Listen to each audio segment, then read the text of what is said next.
music to the noise, yeah, the mess we make. Machine Pun Kelly get caught in the fray.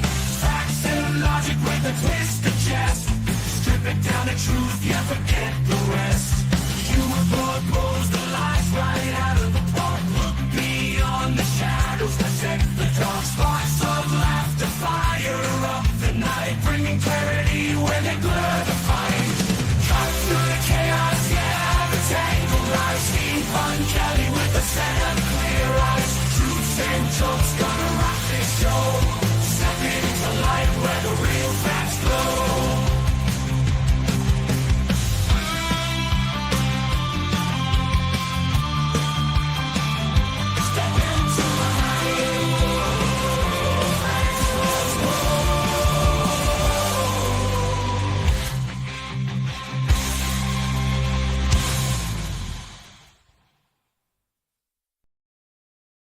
So what do you think of the theme song? I like it. First time I'm hearing the full version there. I like it. That's the AI genius right there. I had to use a few things to get one that sounded pretty decent, but it was fun. So just want to mention, if you're listening on X, then I'm gonna post a link here to the YouTube link, and it would be great if you could join us on YouTube instead of X, because if you're watching on YouTube, then I get credit for the hours, and for the watch time. I don't get credit for that on X, and plus I'd rather get rewarded than Elon get rewarded. So anyway, sure, if it's not too much trouble, just click on that link and come watch on YouTube. And so this morning we are joined by Eric. Is it Champanella? Is that how you pronounce it? Champanella, just how it's spelled there. And he is a screenwriter, among other things. A screenplay writer, not a screenwriter. And he wrote the screenplay for the movie Unstoppable, which right now is a big featured movie on Prime. And if you haven't heard about it, it's a true story about a wrestler who won the national championship in spite of only being born with one leg. So Eric, first, welcome to the show. And so how did you get involved in this project? Because I know that it was like a decade in the making. Yeah, so it was about 9-10 years ago. My agent told me about this project and sent me a book. There's a book that Anthony co-wrote, and they sent me a clip of his wrestling, or it was an appearance, I think on the Tonight Show, or no, at the ESPYs. Anyway, read the book, watched the clip, and I was blown away. Right as soon as I found out about his story. And so I went in, I met with the producers and pitched them my take, how I would adapt this book into a movie, how I would take this true life event and turn it into a screenplay. And luckily they hired me. So that's neat. So how long does it take to write a screenplay like that? Well, it's all different, right? For a variety of reasons. So this one, before I even started writing, they flew me out to Arizona, where Anthony is from. And I met with Anthony. I met with his mom. I met with, his high school coach. And I saw, what his life was like and where he came from, and met the people important to him. And then they flew me to the NCAA Wrestling Championships that year. And I got to see that up close. And Anthony was one of the commentators for ESPN. And so I really got to know who he was before I started writing. So because this was a true life story, I wanted to make sure that I captured his voice, that I was true to him and true to this amazing story. And so the first draft, it depends, give or take, it's 2 or 3 months for a first draft. Depending on how fast you're writing, how it's going, and if you're, as we all do, getting stuck in the second act. So yeah, the give or take it, the first draft was about about 3 months, if memory serves. With like some of my writing, I've always found the first draft is actually the quickest. It's the second Yeah, draft that takes more work. yeah. See, for me, it's because it's the procrastination between the writing. You know what I Ah. mean? And it depends, man. There's some that I've just kicked out so fast, and then there are others. I'm working on one now. To your point, it's not a first draft. I'm there's just one thing I'm just trying to fix, and so I just keep attacking it from different angles. But yeah, it just depends how well thought out it is. Like sometimes I do work off an outline. Sometimes I don't work off an outline. Again, it just depends on the work. There's no hard and fast rule for me. And you also wrote Mr. 3000, is that right? Yep.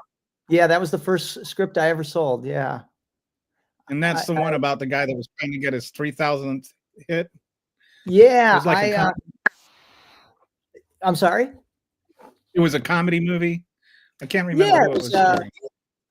So when I first moved to Los Angeles way back when now, I was a stand-up comedian. That's how I got my start. I was while I was a senior at the University of Michigan, they had a stand-up comedy night. And I'd always just, as a little kid, I used to watch Johnny Carson, and the comedians were just, oh my God, I thought that was the coolest thing in the world. And so they had a stand-up comedy night there. And by my senior year, I finally had enough guts to try it. And I'm looking at I have a poster here in my office. The first guy I ever opened for, he was just the local Detroit comic, was Tim Allen back in the day back at college. And so by the time I graduated, I was already a working comedian in the local Detroit clubs.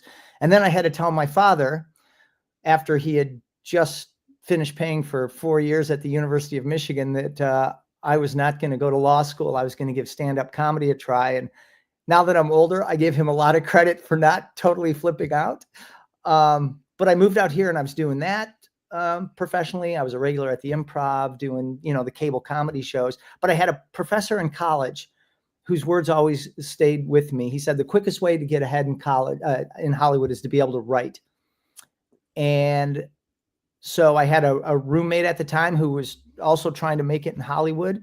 And we sat down, we bought Sid Field's book, Screenplay, because I hadn't taken screenwriting in college. And we wrote what became Mr. 3000. And it's like, it sounds like, now hearing myself say it, it sounds like a made up Hollywood story. But we wrote this script, got an agent off it, and ended up selling it in a bidding war to Disney. And that was my first screenplay. Yeah, crazy. Yeah. And then you've had a few other movies that people have probably heard of, right? Like there was the soccer movie. Yeah, that one was, I'm really proud of that. It's called Alex and Me, and it stars soccer legend Alex Morgan. And I had done another movie with a real athlete called Thunderstruck with Kevin Durant, with the same producer. Oh, right. Yeah.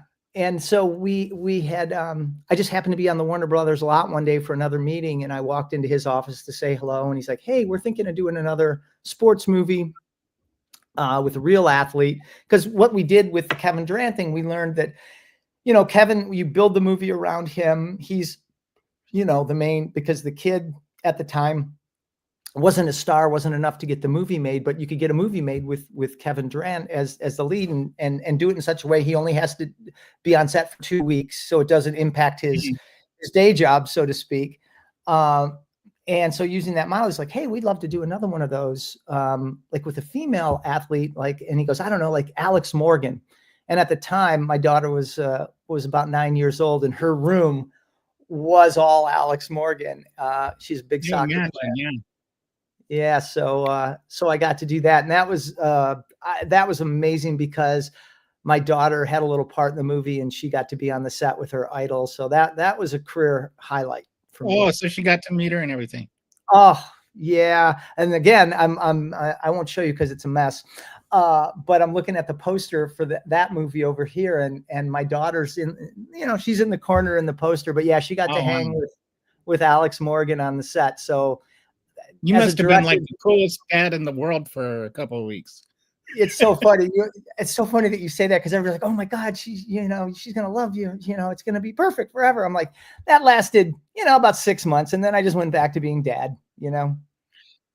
So, oh, by the way, knowing that you're a University of Minnesota or Michigan alum, yesterday must have been a really hard day for you with Ohio State winning the Dude, national championship. and between Trump in the morning and topped off by Ohio State at night, I'd like to just forget yesterday. Just remove that one from your just memory hole Exactly. that whole day. Yes. But I gotta say that at least you beat them. I take great, I again, as soon as they won, I started getting some texts from some Ohio State buddies, and I made sure to remind them of that they're not quite the national champion. They're the 49 state champion. There you go. At least that's what I tell myself. Whatever makes you feel, whatever you need to tell yourself to get through it. Dude, we're in for a long bit of that. So yeah, I got it. Whatever gets me through the days. I'm a Gophers alum, so I can't really laugh at anybody unless we start talking hockey. Then maybe. Dude, basketball. You took Michigan down the other day. You guys were 0-6 in the league. We were like 11-point favorites, and they won it in overtime on a buzzer beater from almost mid-court. It was crazy. Oh, there you go.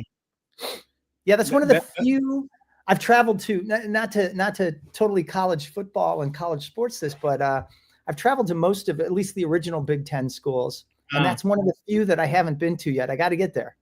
Oh, you haven't been to Minnesota? Not to the stadium. I mean, not to the campus. No. Oh wow, it's a great campus. I know. That's what I've heard. I think I've been to most of the campuses myself. Been to Penn, and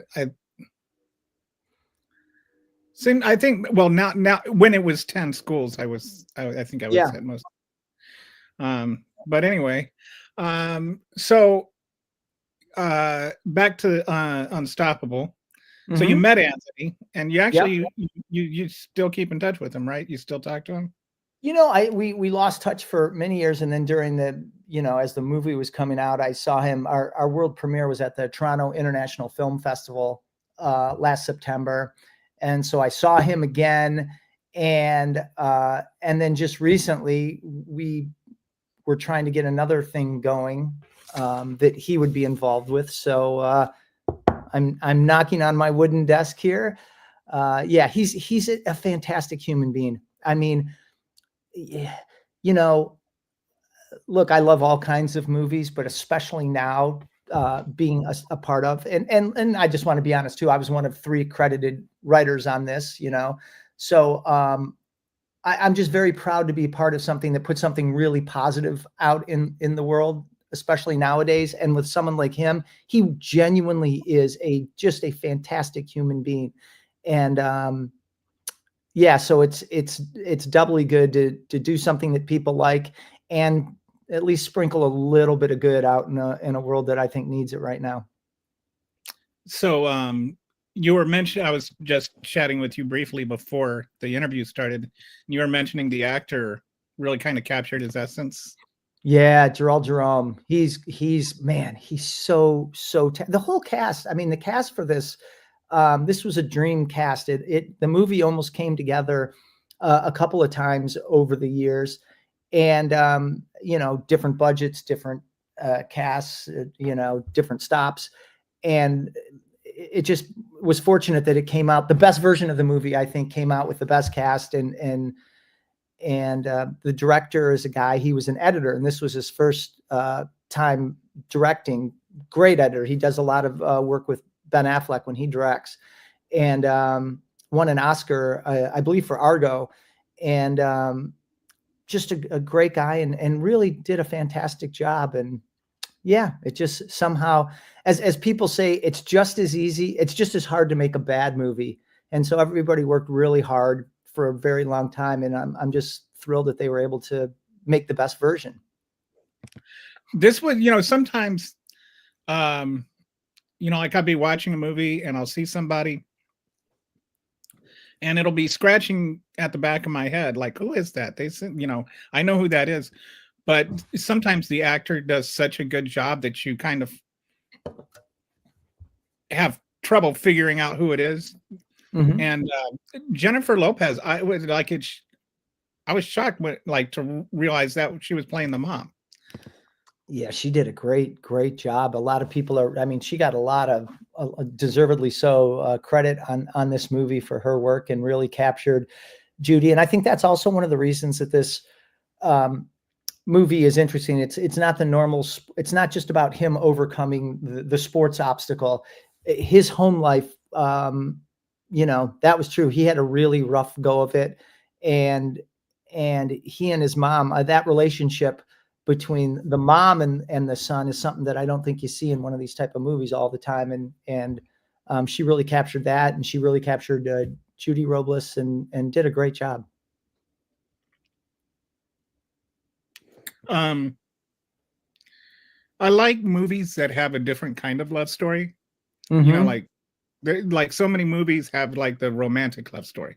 Yep. I'd say that this was also a love story, Ye- but it was the love between him and his family. Yeah, that's a really fair point. And yeah, I agree with you, right? There's always, you know, I've been in situations where like, oh, we need a romantic interest, even if there isn't one, if it's a true life story. And this one, yeah, you didn't need this, you know, that you had this bond between a mom trying to protect and be there for her son, and then his family and siblings. And, you know, he had a pretty rough upbringing.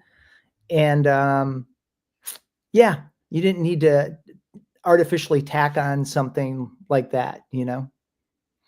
And you were mentioning like some of the things in the movie that I'm going to ask you if some of these things are true or not. Some of them you've already told me are. Yeah. And there, I don't think there'll be any major spoilers, but um, the scene where the stepdad is telling his half brother that he's not his real dad. That happened. Yeah, told him, I forget the age, but he was really young, and he says, you know, you just so you know you're not my real son, right? And it kind of, you know, blew up his world at a very and he was made to feel very different than going forward. What about the the scene where he's like hopping around on the wing of the airplane? So he did work at an airport. He did work at the airport there. And you know, that's a little dramatic, like that exact scene there. That's one of those things when people, you know, when you make a movie, you know, he talks about in the book and working at this airport, and that to me, the airport, the working at the at that job kind of was a look at what his life would be like if he didn't achieve his dream, Mm. achieve his goals, right? And that's a side look at, you know, that's kind of what his future is or was going to be. But the specific thing of hopping, I can't remember if that actually happened, but he did work at the airport. That part is true.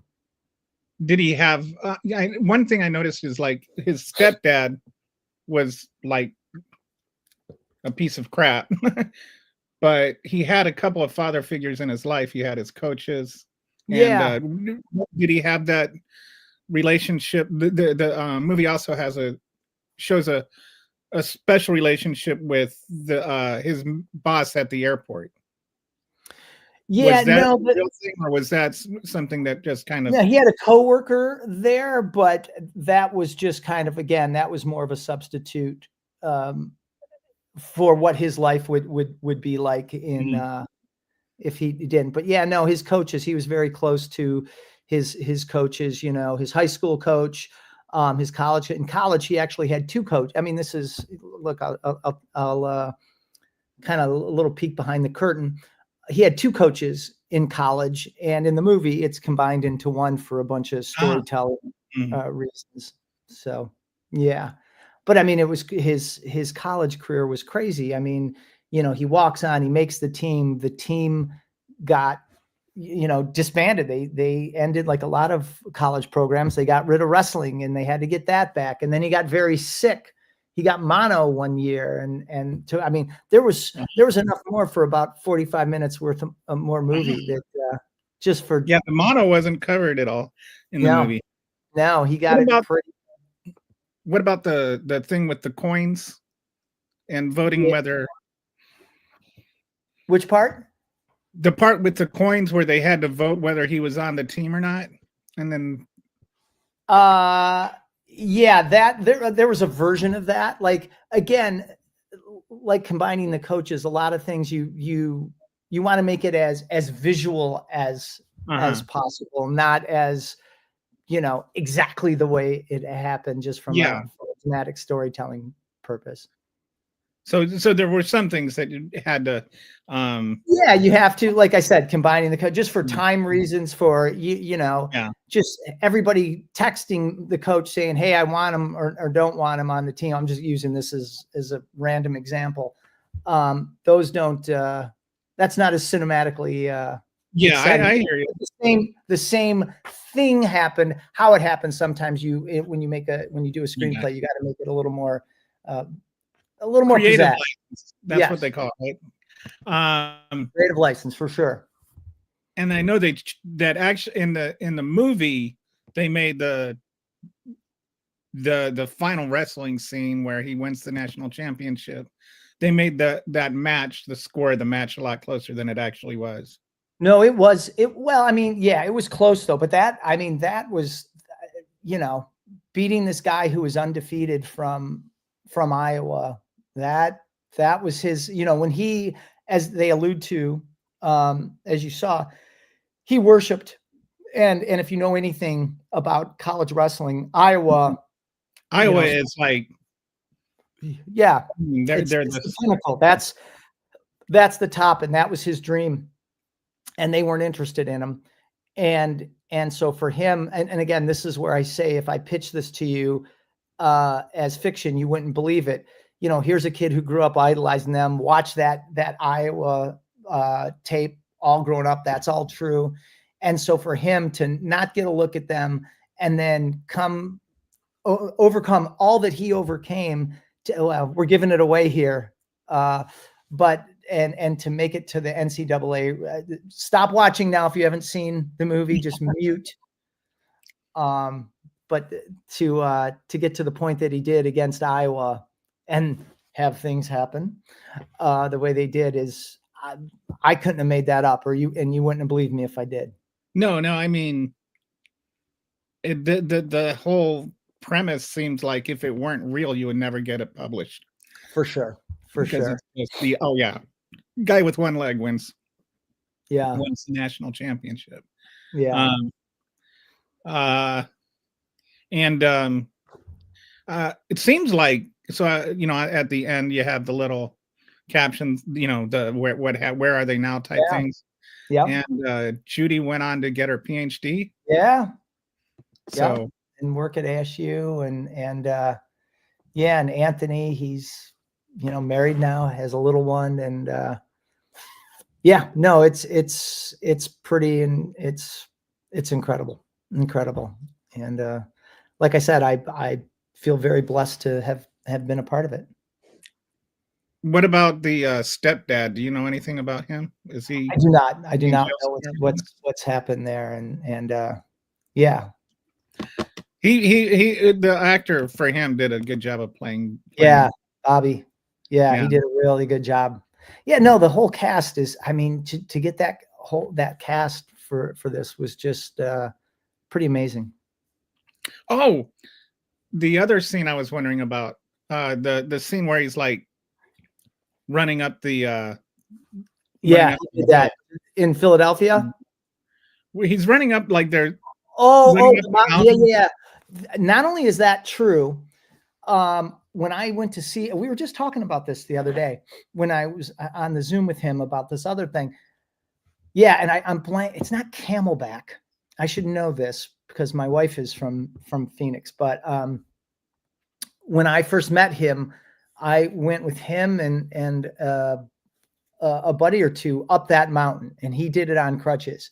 and I was sucking wind, and he did it. And this also was like, man, we got to get this movie made. As we were coming down the mountain, he was really agile. I mean, he did it as fast as I was able to.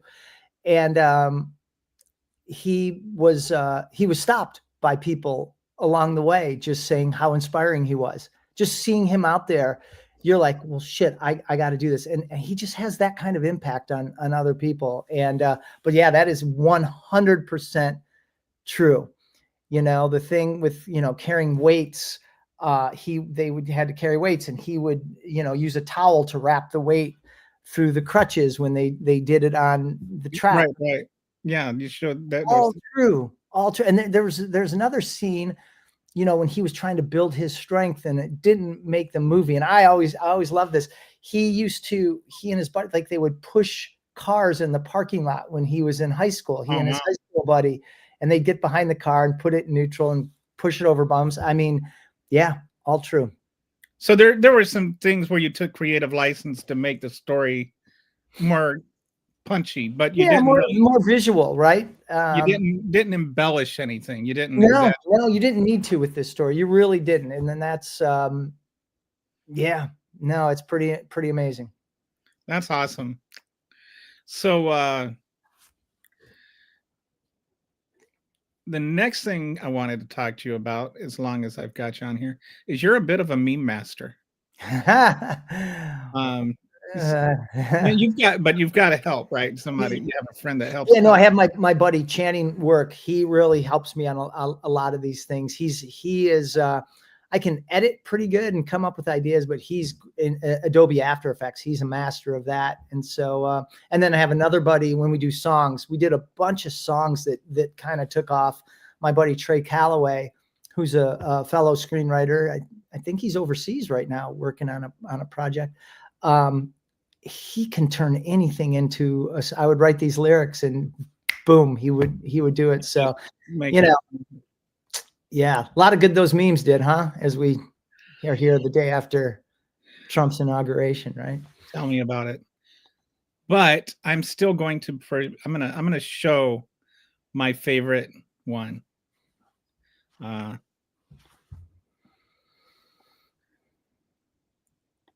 This is my favorite one. Oh, hang on. You can tell us why. Yeah. What would happen if the boat sank from its weight and you're in the boat and you have this tremendously powerful battery and the battery's now underwater and there's a shark that's approximately 10 yards over there? By the way, a lot of shark attacks lately. Do you notice that? A lot of shark. I watched some guys justifying it today. Well, they weren't really that angry. They bit off the young lady's leg because of the fact that they were not hungry, but they misunderstood who she was. These people are crazy. He said there's no problem with sharks. They just didn't really understand a young woman swimming now really got decimated, and other people too, a lot of shark attacks. So I said, so there's a shark 10 yards away from the boat, 10 yards, or here. Do I get electrocuted? If the boat is sinking, water goes over the battery, the boat is sinking. Do I stay on top of the boat and get electrocuted? Or do I jump over by the shark and not get electrocuted? Because I will tell you, he didn't know the answer. He said, nobody's ever asked me that question. I said, I think it's a good question. I think there's a lot of electric current coming through that water. But you know what I'd do if there was a shark or you get electrocuted? I'll take electrocution every single time. I'm not Roddy, you're so fucking dumb. I can't believe it. And there is our president of the United. It's stunning. It still stuns me. But yeah, that one went, on X. That went crazy. That got a couple of million like right away. People just really responded to that because, I saw, like we all did, saw him give this just nonsensical, rally speech, whatever. And I had the idea, so I was able to put him. I was just cross-cutting between, the movie. This was the initial idea, and the real version of him on stage at his rally. And I sent it to my buddy Channing. He goes, "Oh, you should put him in a room, and he was able to to do that. We found an actual room from where they filmed One Flew Over the Cuckoo's Nest. Oh, And then- wow. Yeah, that's an actual. I found somewhere says, hey, here's a room. You know, they were talking about movie locations, and here's a room from that actual hospital where they filmed it. And so we took that and then, you know, pulled him out of the video. And then I think that's what really made it. And yeah, it just really kind of crystallized to me, but obviously not enough of us, that just how insane he is. What is he talking about there? You can't explain it because he can't explain it. And yesterday, Jake Tapper said what a well-disciplined on-message campaign they ran. Seriously? Yeah. Oh my God. Yeah. Okay. I'm just like, you know, there was that one. There was his monologue about Arnold Palmer's penis. I mean, and every day. Every day it was something new and more insane. Yeah. I was very disappointed in CNN. I used to, you know, watch it fairly regularly, and I really admired Jake Tapper, but you know, when you have people like Scott Jennings on sane washing this and you know, defending the indefensible and normalizing it, I think that goes a long way to putting us in the spot that we're in today. You even have Elon Musk giving Nazi salutes and being told, no, it wasn't really a Nazi salute. He was throwing his heart out to the crowd. Like all this time, Eric, Hitler's gotten a bad rap. He was just throwing his heart out to the crowd. I know. Again, you know, what's the quote from ignoring what your eyes see, from what is it, 1984? Yeah. I'm blanking on the exact quote, but you saw it. I saw it. What's that? I ignored the evidence of your eyes. Yeah, the most crucial. Yeah, you saw it. That was. I don't know. I get pretty exuberant at times. I don't, in my exuberance, suddenly throw out a Nazi salute, but that's just me. I don't. Yeah, I've never actually done that for some reason. Crazy. But especially after endorsing the Nazi Party in Germany. Well, that's the other thing too, right? You look at it in the totality of what is it? The AfD, the AD. I forget the name of the party. That aren't they so far to the right that even the right wing party said like, well, that's too much. And yeah. So you put that, and then he does the salute yesterday, and we're supposed to give him the benefit of the doubt. Yeah. Like it's almost it's kind of like being accused of being a racist nowadays, where it's like, even if somebody is doing and saying racist things, the accusation of racism is worse than racism. Like, oh, you accuse them of being a racist. And it's as though, you know, that's really the problem here, you know, and not the actual racism that's involved here. You know, somebody's actually a fascist and you accuse them of being a fascist, then you're really the bad person there. Yeah. You know, for me, like going back to your original point about the memes, it was just, you know, I don't know, instead of screaming into the void, it was a way to try and use my voice to make a point. And, you know, after the election, I kind of shut that down because, like a lot of us, you know, nothing seemed very funny after that last election. That's number one. And number two, you know, look, I'm just some guy. I don't think I was, I don't know. I always thought humor could help change minds. I really believe that if you, instead of preaching to someone, if you could go and using that example with the One Flew Over the Cuckoo's Nest, like, you see how crazy this guy is. But we're at a point where it I don't know. Facts don't matter. I think we're kind of the same that way, that if we try to use humor to get people to laugh at the absurdity of something, so that they can realize how absurd it is. Yeah. But instead they defend it and say it's not absurd. You know, no, Elon Musk didn't really throw two Nazi salutes. He threw his heart out to the crowd, Yeah. which is what they're trying to say. And it's just they double down on the absurd now, and they make it even more absurd. Yep. I agree.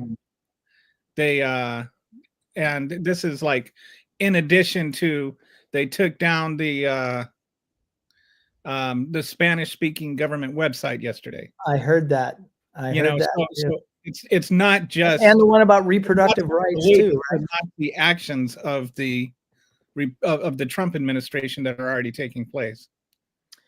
It's just so vengeful and hateful. And I guess that's what disappoints me the most. I mean, we always knew that there was a certain, in any society, right, that there's a certain percentage of, not, I don't know, people who can be duped or bad faith. And I guess I was disappointed, very disappointed to learn it's a much bigger percentage than I thought. And, and look, I'll say it.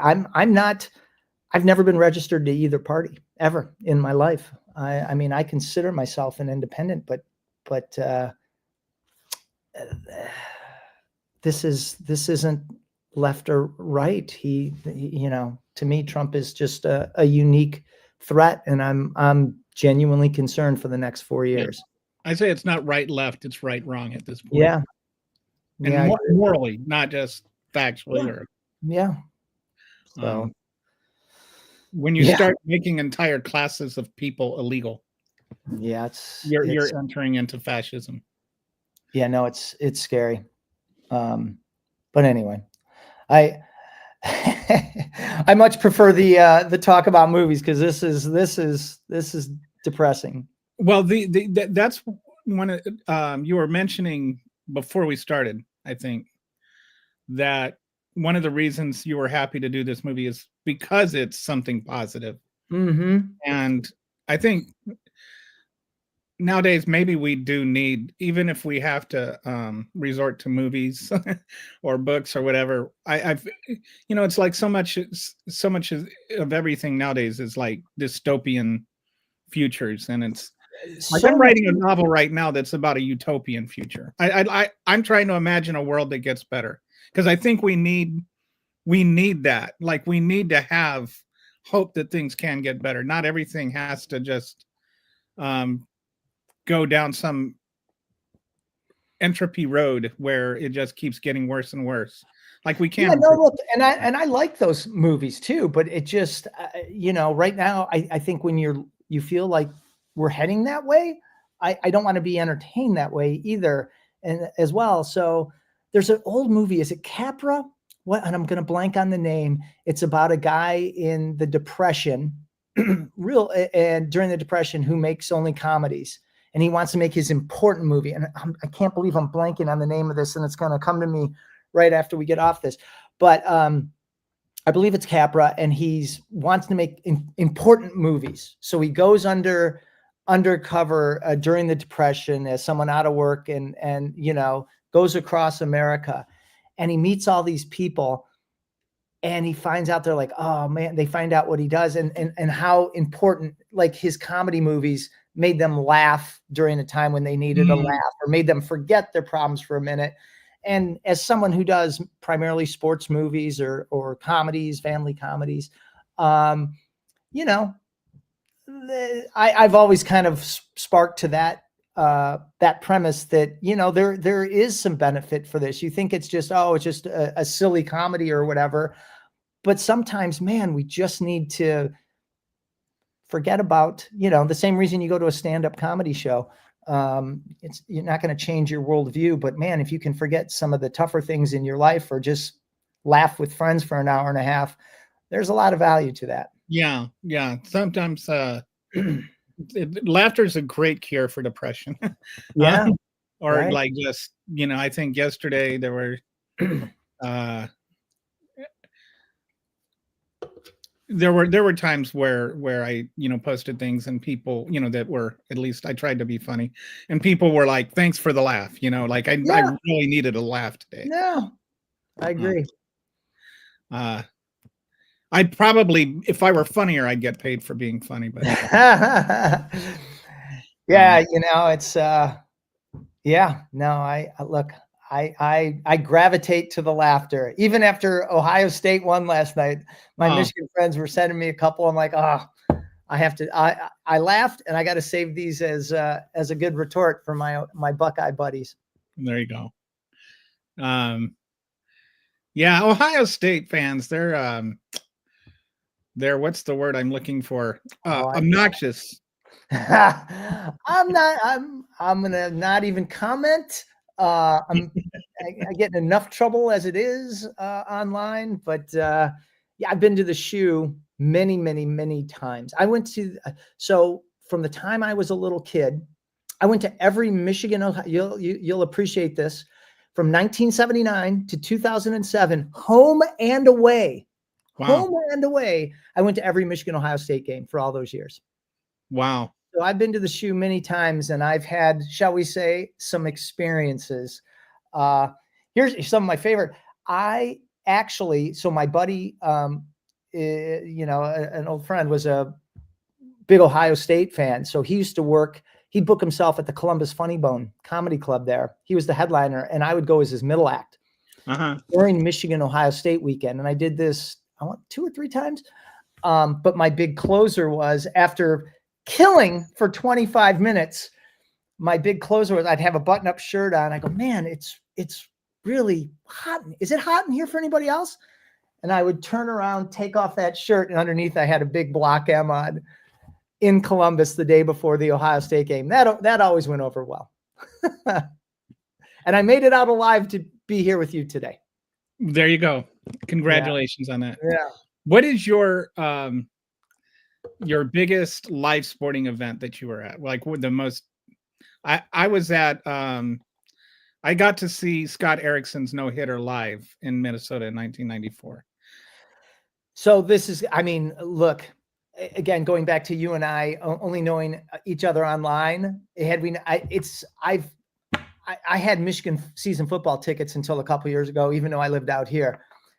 Here's this. I'll put it this way. I've been to 2 Super Bowls, but neither of which were, I just crazily tickets came my way. And that was fun to say I went to a Super Bowl, but I found that you can be at the biggest sporting event in the world, but if you're not emotionally invested in one of the teams, it's not the same. It's Michigan. I mean, for me, I was there. One of the most exciting was a year ago, January 1st, when Michigan beat Alabama on walk-off to make it to the national championship. I was there with my family, and to see Michigan do that was amazing. Yeah, something. Yeah. Oh, that was that. And then I ended up, I went to Houston for the national championship game with my son. You know what? So those just being with family, watching my team do something that I didn't know I would see them do. And then I've been at, Ohio State games that, Michigan was supposed to lose and they ended up winning. And so it's definitely Michigan. It's definitely something with Michigan, but there are so many of them because I just find joy. Like some people find joy going to a play or something. I find great joy with my, I was raised on them. I went to Michigan with my grandparents, with my parents. And so it's something that's ingrained in me that, maybe that's why I'm drawn to sports movies. It's not about the sport. It reminds me, I guess, of when I was a little kid in simpler times. I guess that probably has something to do with it if we're getting psychological here, I grew up a Cowboys fan. Yeah. And my mom was a Cowboys fan. We were from Shreveport, and we were actually closer to Dallas than New Orleans. Okay. And she, like, New Orleans, when did New Orleans become a team anyway? I don't think New Orleans existed as a franchise when she started being a football fan. But I'm not sure on that. Anyway, I grew up a Cowboys fan and a Steelers fan. Okay. My mom actually went to high school with Terry Bradshaw.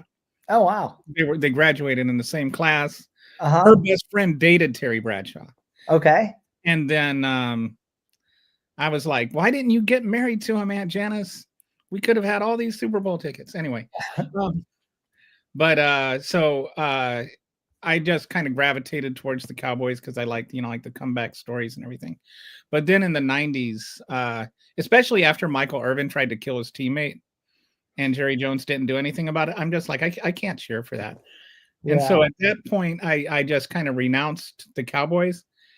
And something happened. I just didn't have favorite teams after that. Like, I just, and then like writing about the NBA for a decade. It was, I had to watch like everybody play and enjoy everybody. Yep. So it's like I just kind of started to appreciate greatness, whether it was Steph Curry or James Harden or LeBron James or Kevin Durant, or like you notice you start to learn their different games, their different strengths. And Yep. I just kind of became a fan of greatness. Yeah. Is how I put it. Like, and then that kind of started carrying over to other sports, whether it's Tom Brady or Peyton Manning or Patrick Mahomes or, Jared Daniels. I hated Washington growing up Mhm. because I was a Cowboys fan. And my dad was a diplomat. So Mhm. almost all the kids in my class were Redskin fans. Okay. And so I Oh, despised Washington. Yeah. But my mom went to LSU. And so now it's like there is kind of an affinity for Jaden Daniels Oh and Joe man, Burrow. he's good. God, is he Um, good? As but a Jaden, Lions fan, that was a painful. It was a painful weekend between the Lions, Ohio State, and Trump. I need a break. yeah.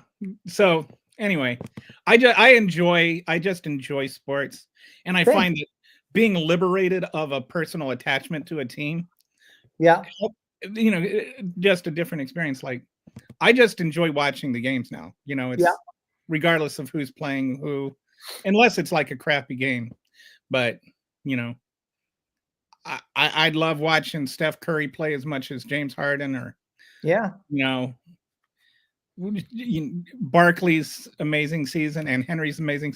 And I feel like, sometimes it's like we've gotten to this point where you can't like especially when I was writing about the NBA, I would just say something like, James Harden, he had like his MVP seasons are, years in Houston. He's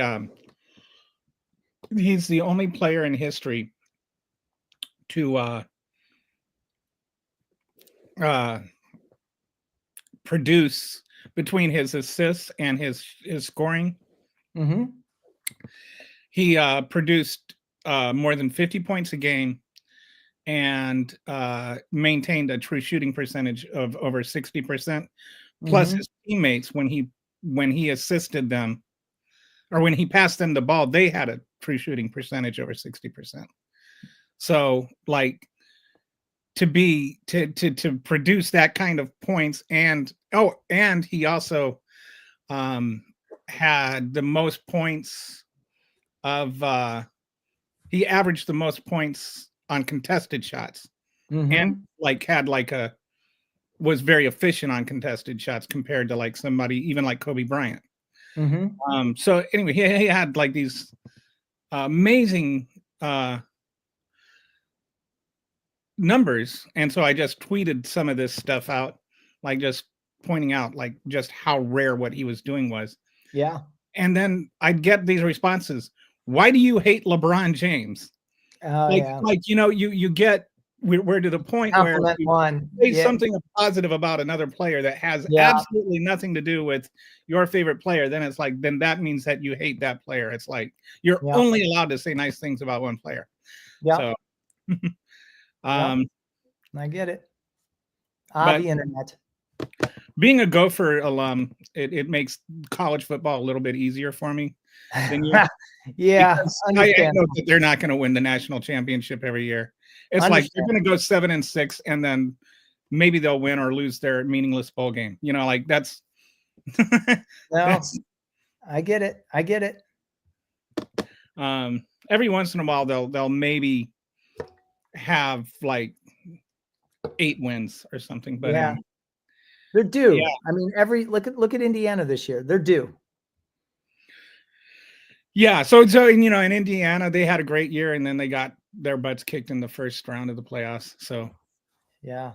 you know, you just learn to expect that. There's only, I don't know. I think there is although I gotta say, if we had been on last year's, I was noticing this, if we had been on last year's format Mm-hmm. for the Ohio State would have playoffs, been left out. none of the top 4 teams would have been in the playoffs. Yeah. Um, Yeah. So I do like the expanded thing. It gives more teams a chance. Yeah. So, do you have any more sports movies in mind? Are you working on anything? Yeah, I'm there's one that I'm really passionate about that I don't want to talk about too much, but it's a true life story that was sent to me, and we're waiting to try and put a couple things together. But and it's going to sound weird saying this in a totally different way. It's as incredible as Anthony's story. It really, really is, and it has another element to it that I was just blown away by. So I'm really hoping this one comes through because I absolutely love and am incredibly passionate about this one.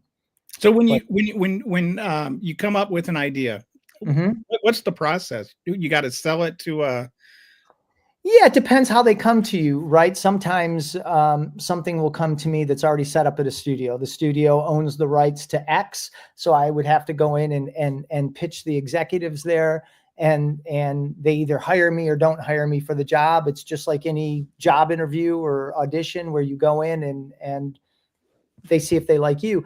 Some other times it's a producer with an idea or the rights to a book that will come to me, and then it's a step removed in the sense that they'll come to me with this idea, and if I like it, if I spark to it, I'll come up with my take, my outline for how we should tell this story. But then we have to go to a buyer, someone to pay to have the start doing it. And so that's a little, I mean, it is harder because the studio has no interest or vested interest right now in the project, and we have to get them excited about the project and then excited enough to start development by commissioning a script. And then there are other times when it's just my own idea. Like I'll see something and I'll write something on spec, which means, and I'm doing this right now, this idea that I really like, I just sit down and I write it, but there's no guarantee that anything's going to happen. Like, just like you with the book, right? You finish it and you can spend all this time, all these months, all these hours on it. And it may just be a giant thing taking up space on your hard drive with no guarantees that it will ever, anyone will ever pay you for it. So, yeah, it's a variety of different ways. do you have scripts that never got?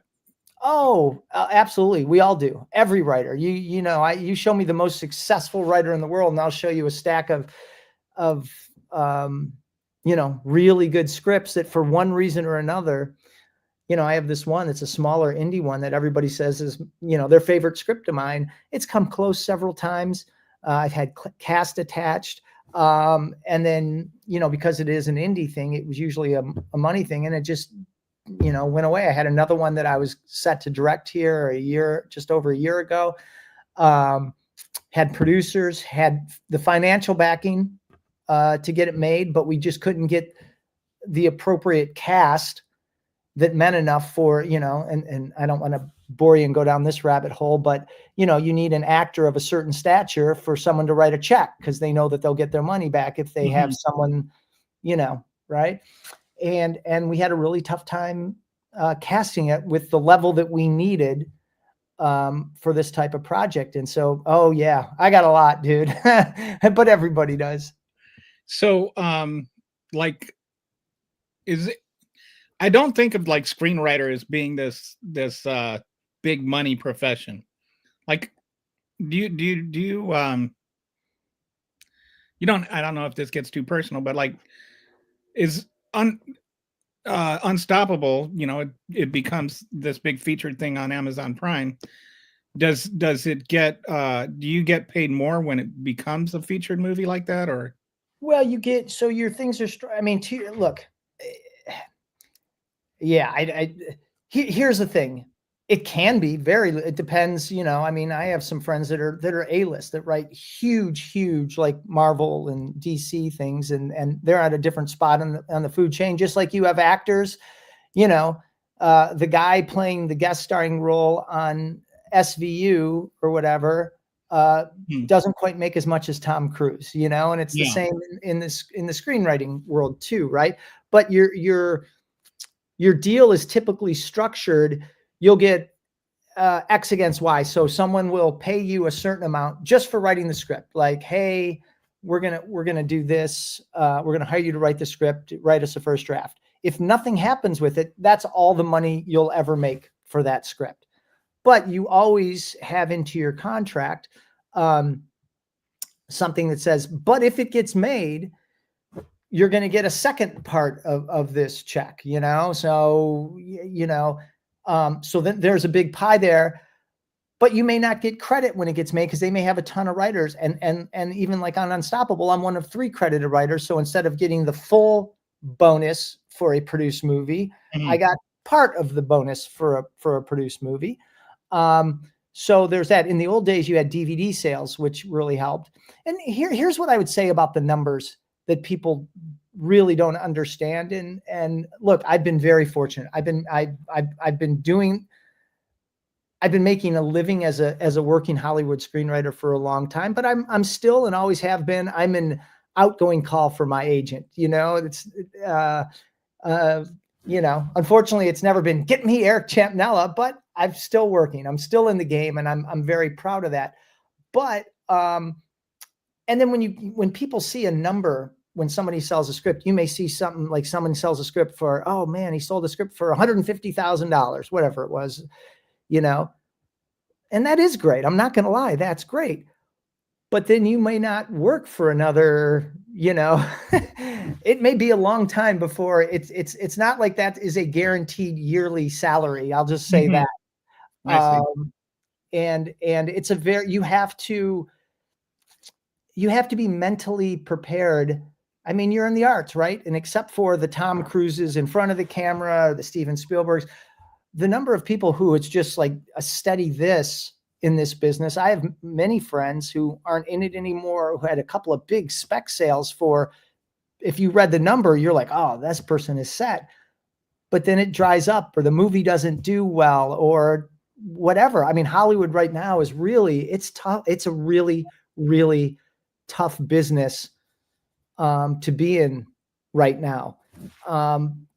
Because it's in a state of flux. So anyway, this is kind of a long-winded way to say you can do well, but that may be, if you look at it in a 6-month window, you go, man, this guy's killing it. And then check back in 2 years and you go, oh, that was the last script he sold. And it's like this. And my wife says it all the time. I don't know how you do it mentally. Every job is your last job. Every job is your last job. And if you can't, and there's no guarantee, you can be doing it for 10 years and all of a sudden go ice cold. And then you can, be cold, have nothing made, and an old script bubbles back up. And then that leads to another one getting made. And suddenly you're the flavor of the month again. It's just, it's mentally draining, but I don't know what else I would do. Is AI impacting you at all? Not yet. Because it can't, no, not yet, but it's going to, and in the same way that I feel like we're talking about first generation cell phones, right? Remember, they used to be this big and had to be hardwired into your car. Now I have all the knowledge in the history of humanity in my pocket, and I have access to it, right? And I feel like AI is now at that hardwired into your car point in terms of screenwriting. It can't, I know. So I tried it once, like, hey, give me some ideas. Like I used to write with a partner. I don't anymore. But the thing I miss is what we're doing right now. Dude, I had this idea for a script. What if you did this? Oh man, what if we did this? And so I said, hey, I have this idea for a scene where just to test it out, because some friends had told me about it, ChatGPT for this type of thing. Where could I set this scene and what could he be doing? And it spit out 10 ideas in 10 seconds, and 9 of them sucked. You would never use them. The 10th was the 10th wasn't a good idea, but it sparked me going, no, but what if I did this? All right. And I think that's where it is now. Although Paul Schrader just the other day said it can turn out great, compelling stories. I don't believe it's there yet, but it will spark a good writer, I think. And somebody, it might've been Reed Hastings from Netflix. I'm blanking on who said it, but the quote was, AI isn't going to replace screenwriters. Screenwriters who use AI are going to replace screenwriters who don't. And again, don't know if we're there yet, but I can see that kind of a future because I think it is going to exponentially improve. And then I hope that's not the case because I like human creativity. If our creativity is taken away by machines and AI and computers, I don't know. That's a pretty sad world for me. Is how different is like screenwriting from novel writing? It's there are a lot of similarities because it's all about creativity, but it's the structure of you know, on a screenplay. I mean, on a novel, your novel can be 300 pages. It can be 900 pages. I mean, I know in terms of a first time novelist, you know, agents probably aren't going to look at that, but the 900 page, I mean, but there's variance there. I have to come in at 100 pages, give or take, for the most part. So you have That's around the 2-hour mark or something. yeah.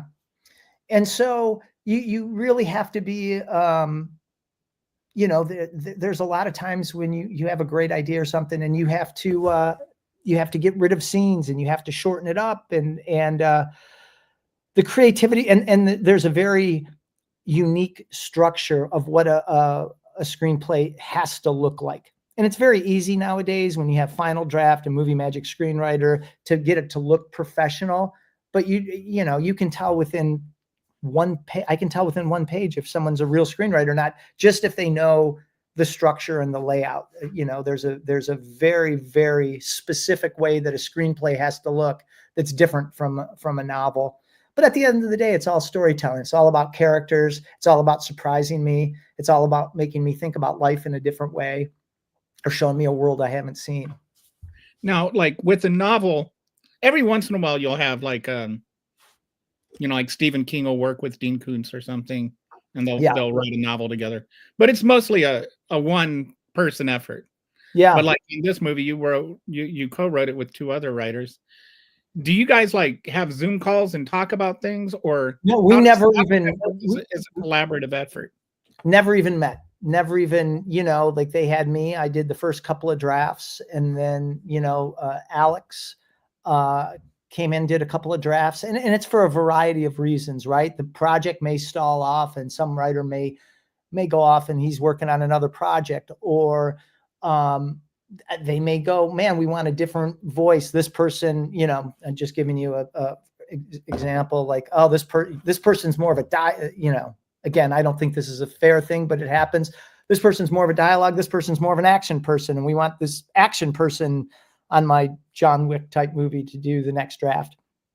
Or, you know, a director or a star comes in and goes, hey, I want my guy or the woman I work with all the time to do a pass for my character. And that happens. It's just a variety of reasons.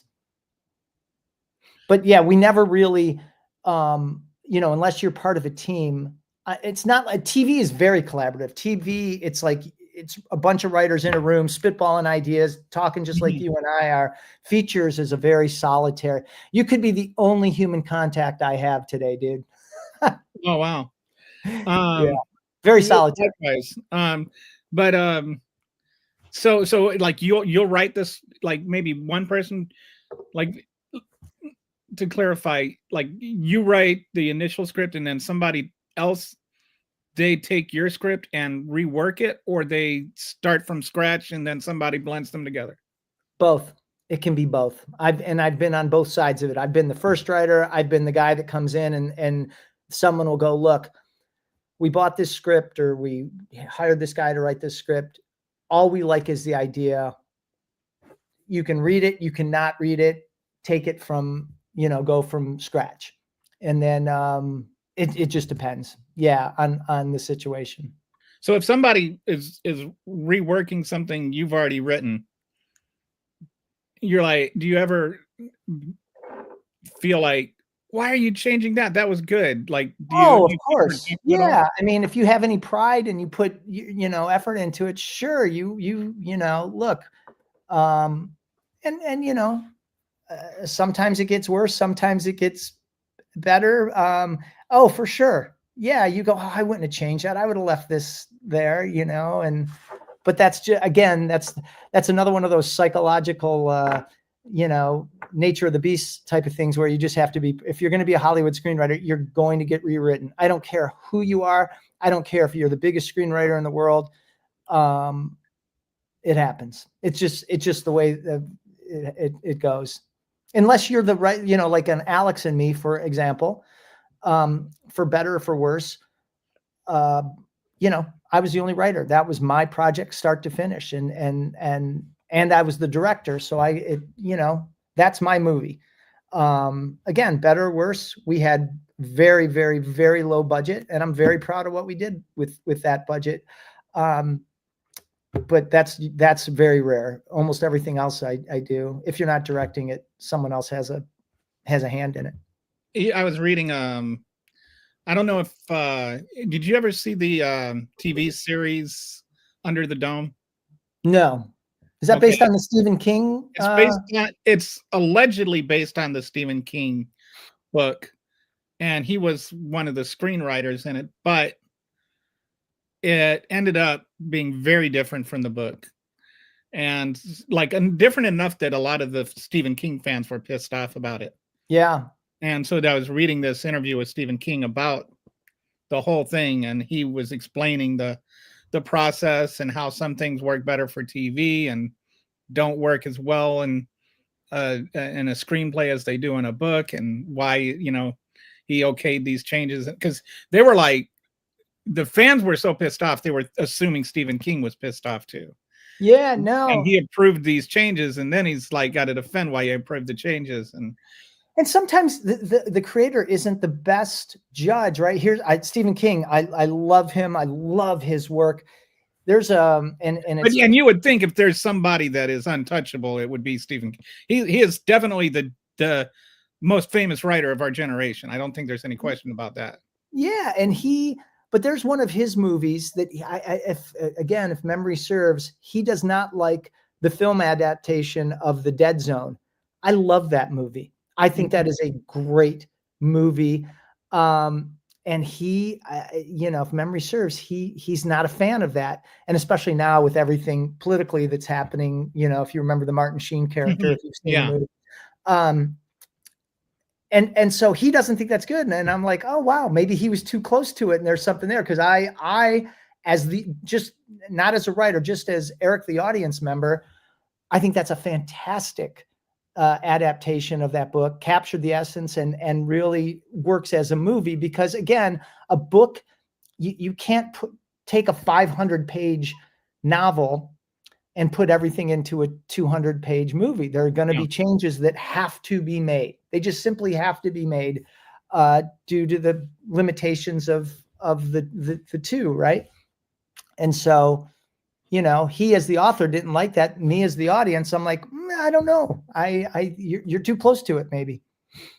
So, yeah, with Under the Dome, they ended up, people could get in and out of the dome and all of this kind of stuff, which kind of, I don't know if you ever read the book, but I did not. Totally destroyed the premise of the book. Yeah. That reading that interview, it really made me think differently about when I see my favorite books get turned into TV shows or movies. I have, I understand it a little better now. Because not everything that makes great writing makes great theater. 100%. 100%. Like Wheel of Time. I don't know if you're familiar with the Wheel of Time fantasy series, but It's a series of like 13,000 page books, and they're, you know, it's a Prime. It's a series, a movie, TV series on Prime now, and they really had to trim out a lot of stuff, obviously, because Mhm. 13,000 pages is a lot. So like a lot of people were complaining, but I think that they did a good job of consolidating the essence of it, even though they had to leave out some important things. Mhm. So, but I don't think I would have had that understanding if I hadn't like read that interview and kind of realized that Yep. there's some thought that goes into these things. It's not as easy as just taking the book and then writing a screenplay chapter by chapter of exactly what happened. Mhm. Have you done something like, well, I guess Anthony's the screenplay for Yeah, there was a book, but also it was interviews and meeting people. So it was really a mesh of everything. have you ever written a script from a fiction novel? No, not from a fiction novel. I haven't. I mean, well, I take that back. It's not a novel. I did a kids. It didn't get made, and I actually like this. There's believe it or not, this was many years ago, a popular kids book called Walter the Farting Dog, which is, you know, a whopping 20 pages or whatever. And they wanted to do a movie version of that, a kids movie version. So I got hired to adapt that, and unfortunately, it didn't get made. And I, as crazy as it sounds, actually like that script. Damn it! And hopefully, it gets made one day. Who knows? Who knows? We're in an uncensored era now, right? Yeah, So I don't know, but Moms for Liberty would probably complain about that one. yeah, they wouldn't like the title. They'd like the movie though. So anyway, I try to keep things to an hour so I don't waste too much of your time. But Well, I appreciate you having me. Thank you. And it is so nice, like I said, and as you started off saying, it's weird because I feel like we know each other because Yeah. we converse a lot on social media, but this is our first face-to-face. This the is first time actually hearing each other's voices or anything. yeah, exactly. It's crazy that's the crazy thing about the e-world is you actually can be friends with people you've never met. I agree. So Yep. now we've met. So Yeah. ah, Fellow Big Ten. We didn't even know it. what's that? Fellow Big Ten. Oh, Big Ten. That's right. Although maybe Michigan's got a decent hockey team, so I guess there's a Yeah. little rivalry there. Yeah, they're good. Not much of a rivalry in the football thing because you guys It used to basically be just Brown Jug back in the day, long before us. so yeah. Back in the '60s, I think Minnesota had a good football team sometimes. Yeah. So all right, well, thanks again you. for Oh, it's my pleasure, man. and we'll talk. We'll see you on Blue Sky. Oh, by the way, do you want to share your Blue Sky? Yeah, please come by. I'm eChamp at Blue Sky. So I do think you have a very cool name for somebody that writes a lot of sports movies. Like yeah, Campanella. Like that's like yeah. perfect. Well, now back to real life, right? Right. We get to go return to. So this is my question for the day then. Is if you could sneak into Stephen Miller's room in the middle of the day and open the blinds, would you do it?